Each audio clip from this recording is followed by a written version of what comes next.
Mothering Sunday is that moment when we remember Mary saying yes to Jesus. And she was the first one who gave all her ambition and hopes and laid them out for Jesus. And we celebrate it this Sunday because it's only 9 months to Christmas. Hence this being Mothering Sunday. Just to remind you that she was the first one to bear her life and say, "Let it be to me according to your will." And so she was the person who was first as a disciple to consciously say yes to Christ. And so we honor Mary as a model of salvation. And some traditions would take that to extremes, but we want to keep that within its rightful perspective as the first person to be truly open and say, "Let it be to me according to your word." And today I want to share with you about consciousness and about how consciousness is part of what we understand salvation to be. I love the definition of salvation that says salvation is a process of becoming increasingly conscious. Very often we think of salvation in terms of being saved from sin, from our malformation. And it focuses upon that negative aspect. And there is very much truth within that. And we hold on to that. But salvation is a lot bigger than just, as it were, dealing with our malformation. It is about being formed well. And part of being formed well is actually becoming more conscious, more alert and alive to God, more alive within this world. And so I love that definition of salvation because it earths it in the actual reality of what it is to be human. Salvation, a process of becoming increasingly conscious. And so Mothering Sunday is a day where we become conscious of our mothers because of Mary saying yes to the will of God for her own life. And I've rooted it in this passage because this passage is a passage, I believe, about consciousness. It's about this story of a blind man being healed. At first partially, then fully, followed by a moment where the disciples have an insight, or one of them at least begins that insight that Jesus is Messiah. In other words, it's a process of coming to consciousness. In this case, for the blind man, through coming to see, but for the disciples to be able to see who Jesus truly is and was. And so I'm going to look at it in 3 ways. 3 things that are unusual about this passage, which actually, I think, highlight something that's quite intriguing.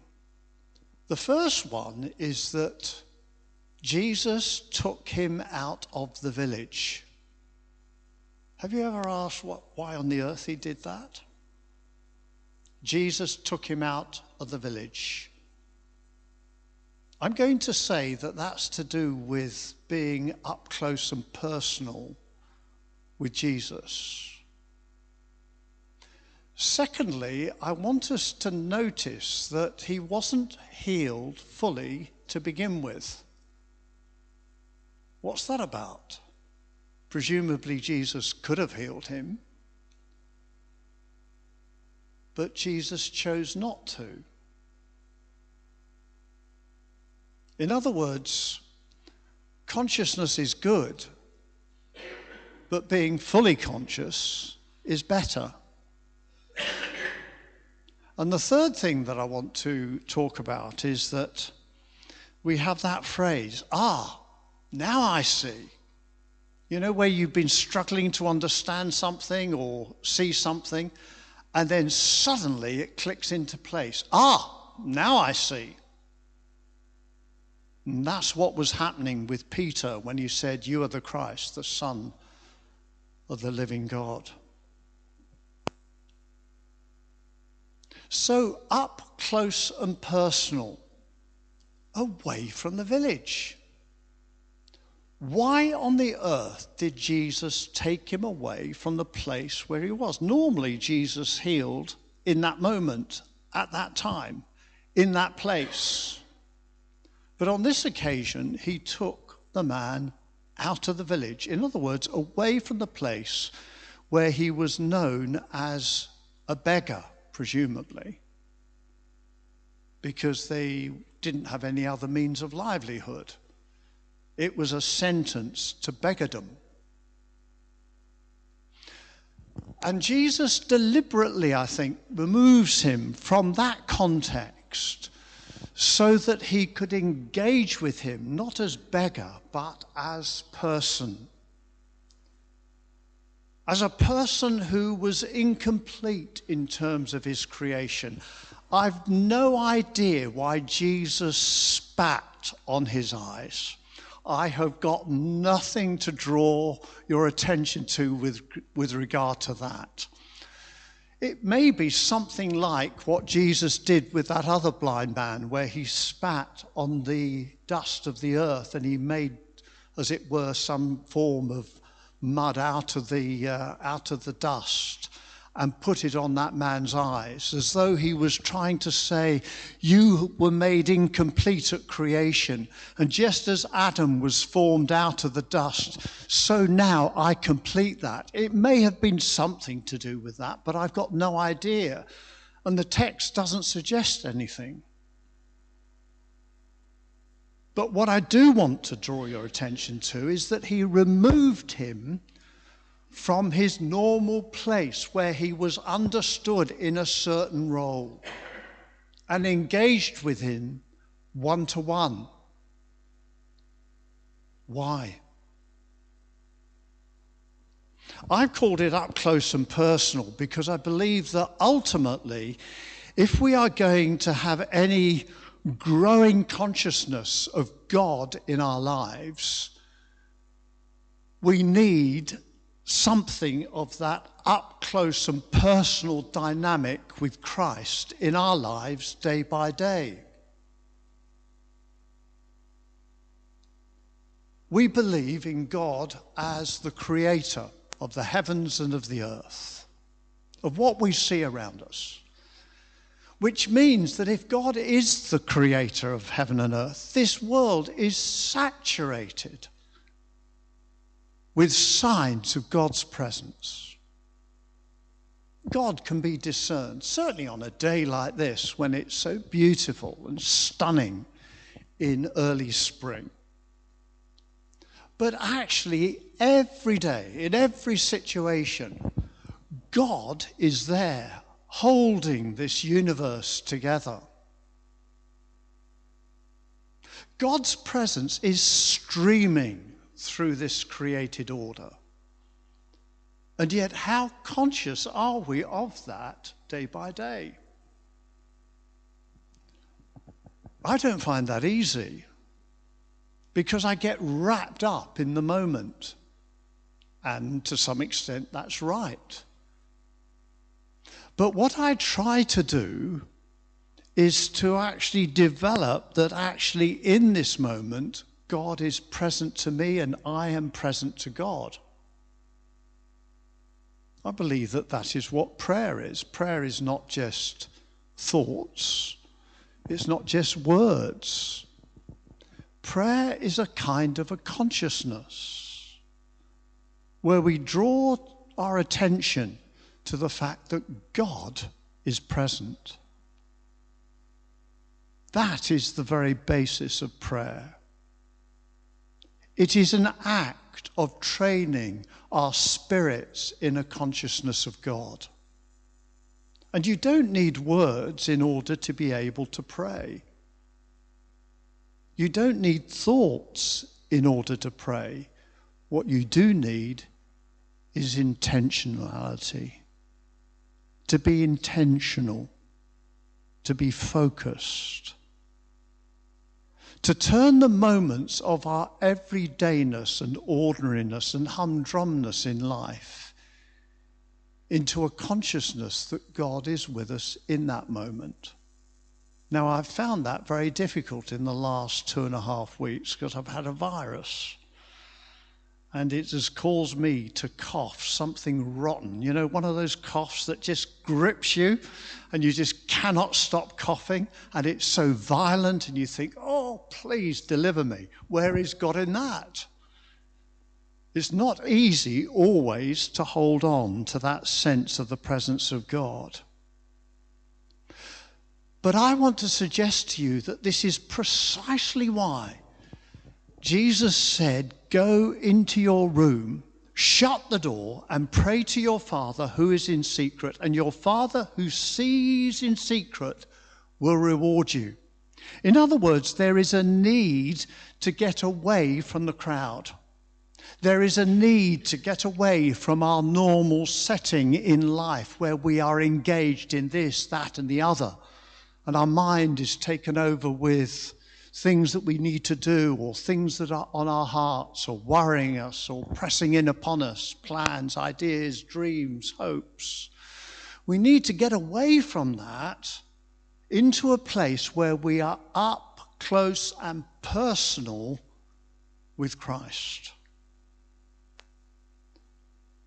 There is a very important late 20th century, early 21st century thinker who's had a profound influence upon me.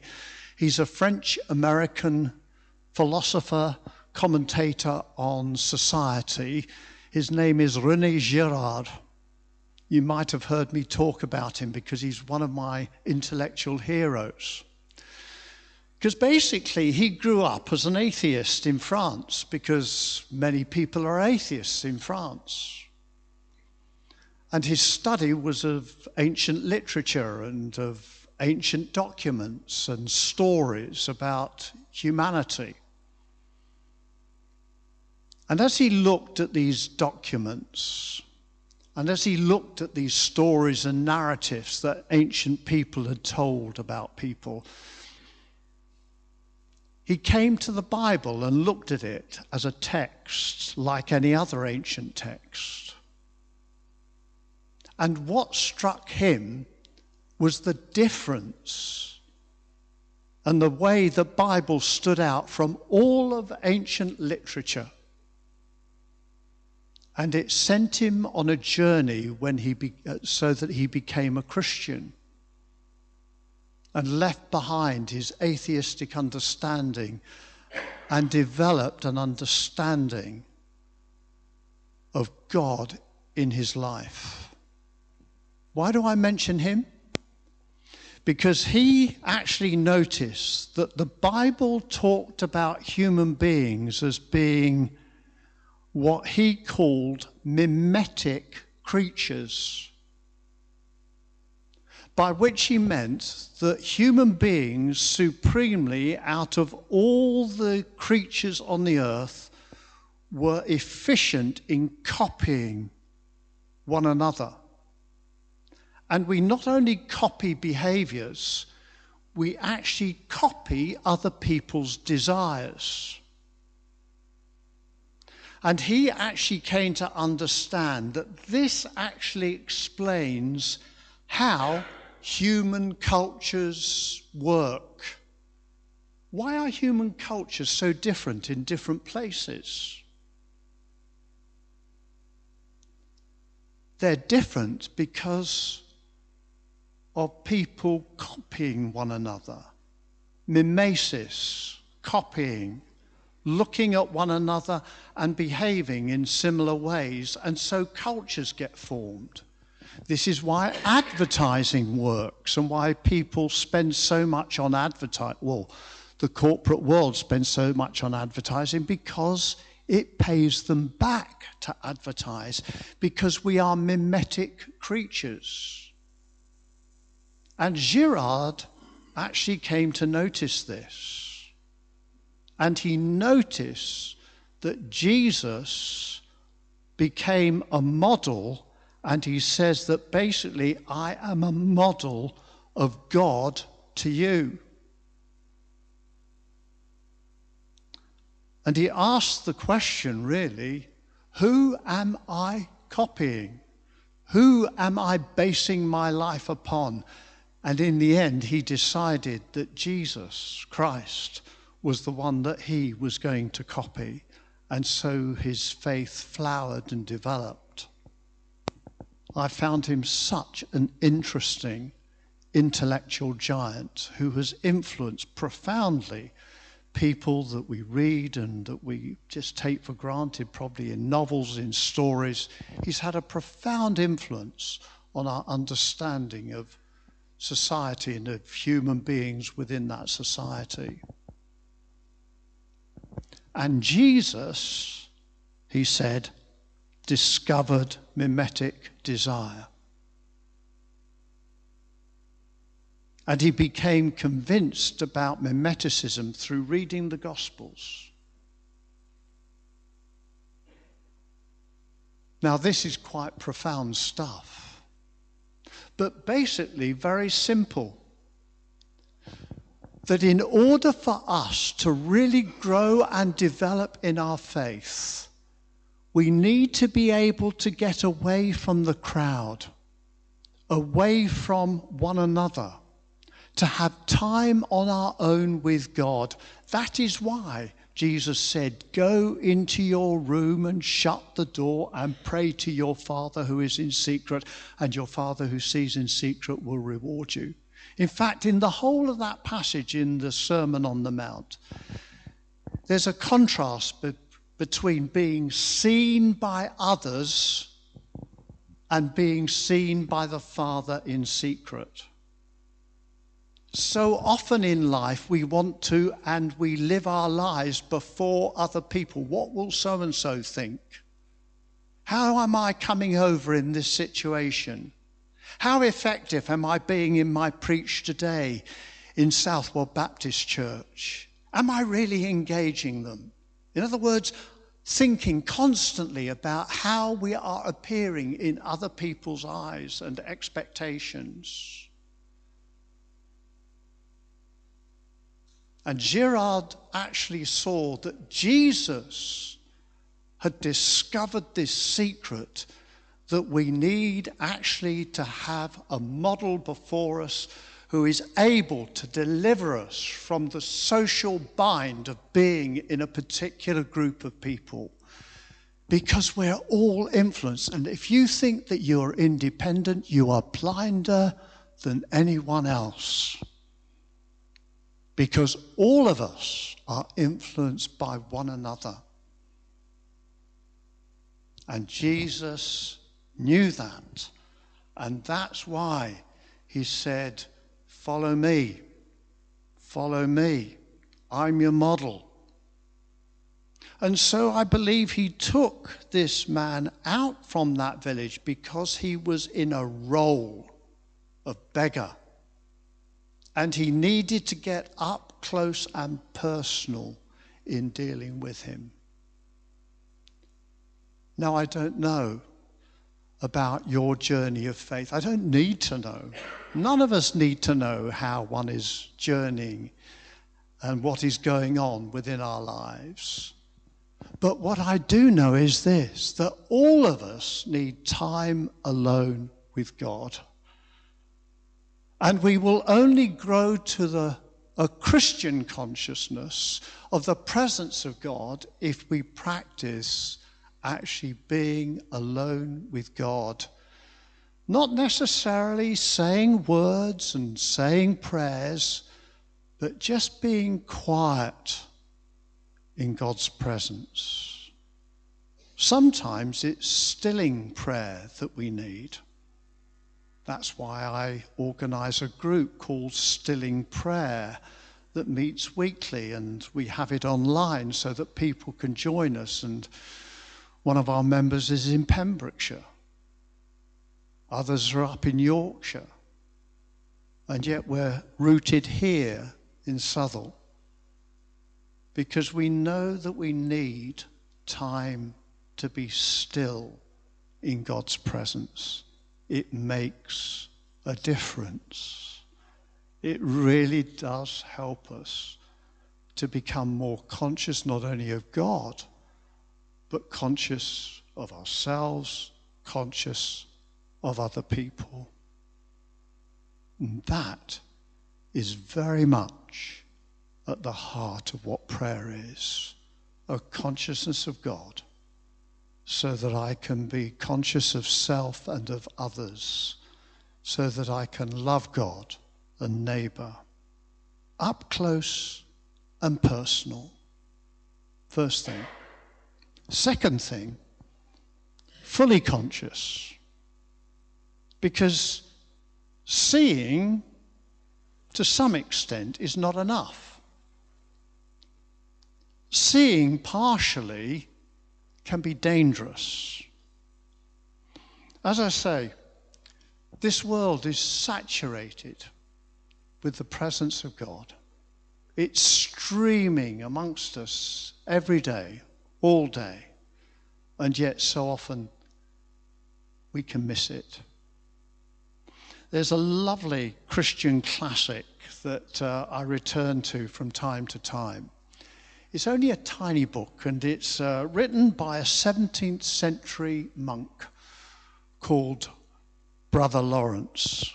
It's called The Practice of the Presence of God. Some of you may have read it. Only a tiny book.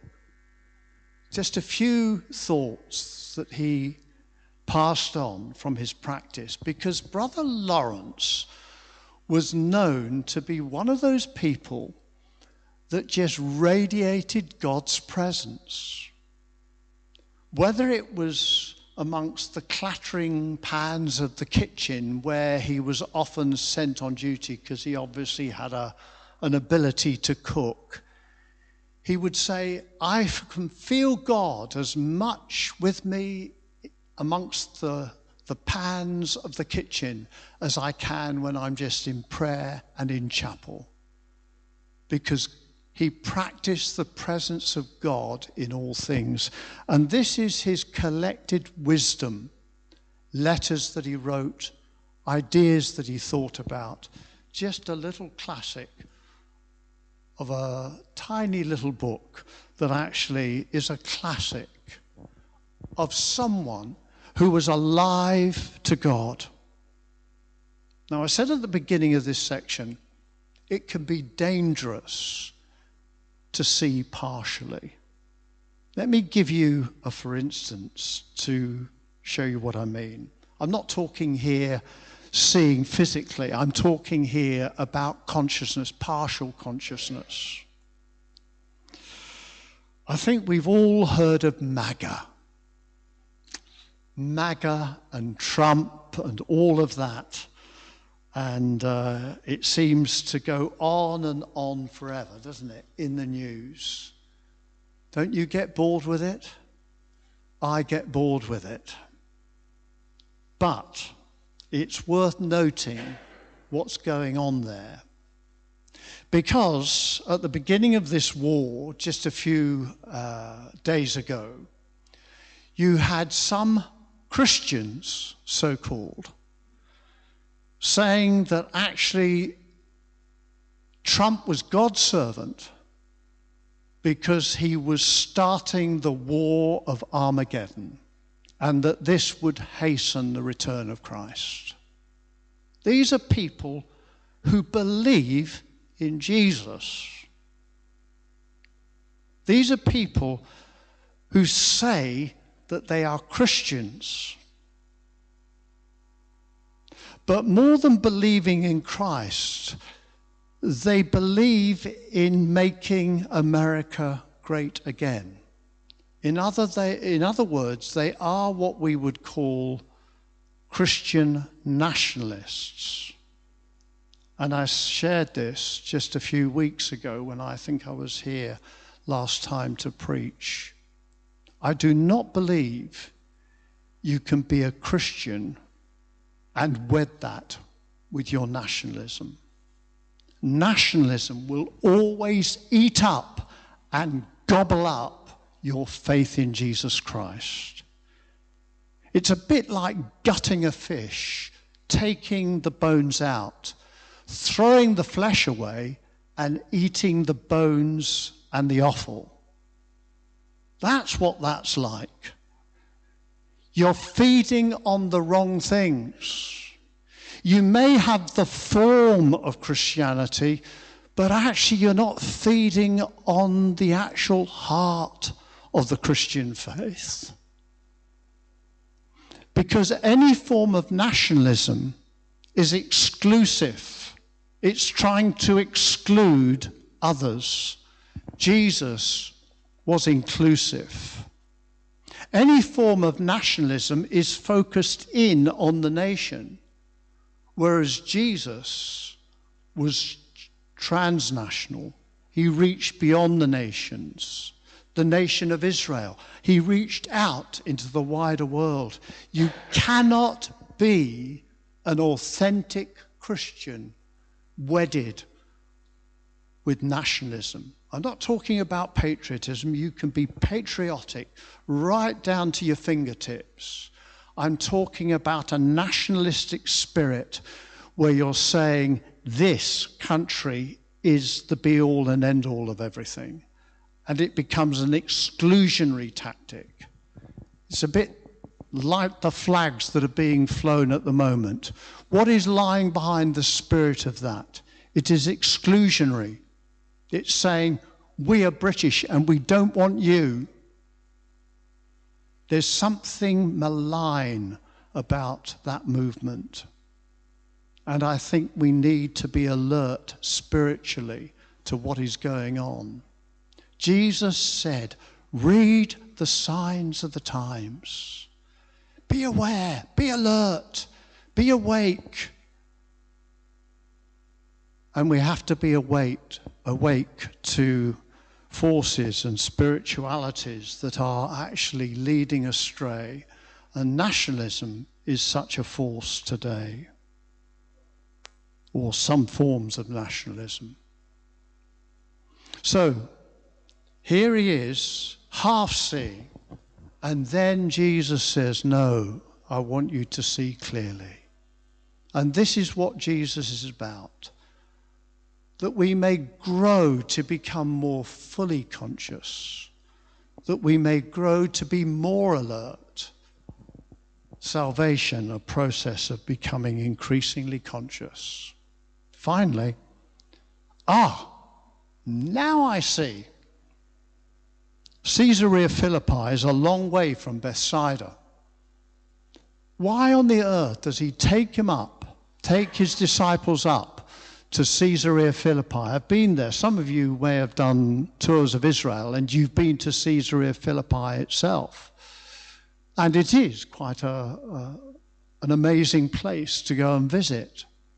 And there's this place where the Jordan rises and you see in this cliff face all these little places that have been carved out so that shrines to different gods could be placed.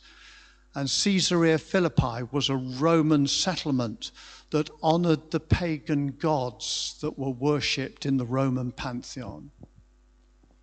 And it's a fascinating place to visit. And Jesus prophetically takes them up to Caesarea Philippi, and it was possibly at that very place that he says to them, who do you say that I am? Who do other people think that I am? Who do you say that I am? And Peter comes out with this amazing insight. You are the Christ, the Son of the living God. And so it is that we have there the first understanding and insight of a human being as to who Jesus was and what he was about. And immediately he says, don't talk about it. Shh, keep quiet, don't talk. Why? Why does he say, don't talk about this, keep this secret? Because of that mimetic thing I was talking about? Because the understanding of Messiah was, of course, that the Messiah was going to be some sort of great leader who was going to cleanse the land, who was going to rid it of all its impurities from these pagan people. So Jesus takes them into the heart of paganism. Jesus takes them into the very heart of the empire that he's eventually going to conquer, not by force of might, but through the act of faith of ordinary people just spreading the word and becoming a powerful movement.